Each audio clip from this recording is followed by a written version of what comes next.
Gary Goldstein at CMO Club, and I'm here with Evan Greene, CMO of the Recording Academy. Evan, great to be with you. Thank you. It's good to be here. Yeah.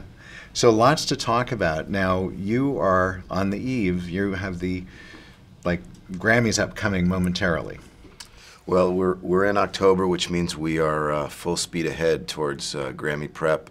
We've got our nominations that are going to be December 6th. Before that, we've got the Latin Grammys, and then it's all Grammys all the time. So we're in the thick of it right now. 24/7 Grammys. Yeah. This is a 50-year history. This is 56. 56. In January, we will be producing our 56th Grammy telecast. How much of your strategy is around just best talent, best show, or strategies around the broadcast profile? Well, you know, I sort of see the show and marketing in a little bit of a different light, right? I see the role of marketing to get people to 8 o'clock. And then the role of the show is that the show needs to keep their attention for 3.5 hours till 11:30, right? So both of us have to work in concert. We have to work very closely with our production team to make sure that the show is going to be as good as it can be. And then we have to figure out how we talk about that and lead up to the actual telecast. And the reality is for us is that, you know, the game is changing on a consistent basis. It's changing in real time. Marketing doesn't exist today that it did 5 years ago, 3 years ago, even 1 year ago. And as we continue to try and scale and create a deeper relevance and a deeper resonance with music fans everywhere, their expectations increase. Their expectations increase on a consistent basis. And so the Grammys have become the largest social event in the history of television for 2 years running. That creates an enormous amount of obligation and responsibility to continue to be respectful to our audience, to our social ecosystem. So I want to ask you about another. There's so many features about the Grammys I find interesting that as a producer, as a storyteller myself, that I take notice of and I admire. One of them, and I think this is your brainchild. I'm not. You'll tell me. You do an amazing digital red carpet, and better than any that I've seen. And I wonder your thoughts about how that evolves going forward in terms of social platforms, or what are the other expressions of it? How do you refine that? Well, I'll give a little bit of backstory. First of all, thank you, but it's not. I can't take credit for coming up with the idea. But we took the position several years ago when we realized that we were pretty far behind the curve, digitally speaking, that we didn't want to outsource. We wanted to take a proactive brand management approach to our own brand and to what the future of our brand was going to be. And so we built an internal social media team. We built a content team. We built a digital media team. And out of that initial thinking came the idea of, listen, let's take people behind the velvet rope as the Grammys approach. Let's figure out how we can enhance the experience leading up to the show.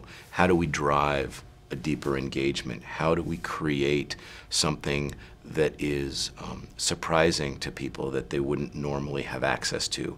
And you know, candidly, since we did that, we were the first award show to do that, and since then a lot of others have followed suit, and we take it very seriously. We don't outsource it. You know, we have a team that works very, very closely, and they build this thing for many, many, many months before the Grammys approach. And we've got a whole content program. We've got a whole content plan. We're literally pulling clips and cutting companion clips, you know, 6 months in advance, because we want to be able to deliver the most robust experience possible. And now we have the opportunity, through our partnership with CBS, that's given us a little bit more scale on this initiative. We now have the opportunity to expand it even more, take people backstage, do things in more of a sort of second screen companion approach during the telecast itself.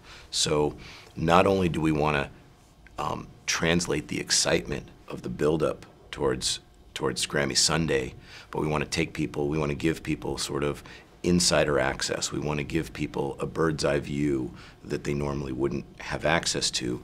And you know, we take it very, very seriously. We take our relationship with music fans very seriously. And I think what you see from us is a little bit different than other people, because we don't look at it as just a TV show to try and exploit. We look at it as a culmination of a celebration of music that we're engaged in 365 days out of the year.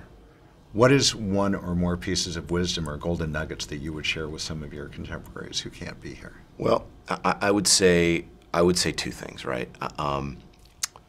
Nowadays, given the shifting nature of marketing, I mean, there are no ground rules anymore, right? The rules are changing on a daily basis. And it's not necessarily about pushing your message out or getting people to buy what you want to buy as the ultimate goal or end goal, or, you know, that's no longer the single objective. I think the objective in today's rapidly shifting environment is to establish trust, and you establish trust by having a conversation. And it really ultimately is all about a conversation, because if you lose trust, it's never been easier for a consumer or a fan to turn their back, to unfollow, and when that happens, it's almost impossible to get them back. And I think one of the universal truths out there that we've discovered as marketers is that consumers want two things. They want discovery, and they want to be part of a community. And if you can use a relationship and a dialogue to empower discovery that leads to shareability, that ultimately leads to building a greater community. And that's where trust comes from, and that's when people want to support who you are, what you do, and support you not only with, you know, in a conversation, but support you with their business. Evan, it's a pleasure. Thank you for taking the time. Much appreciated. My pleasure. Thank you.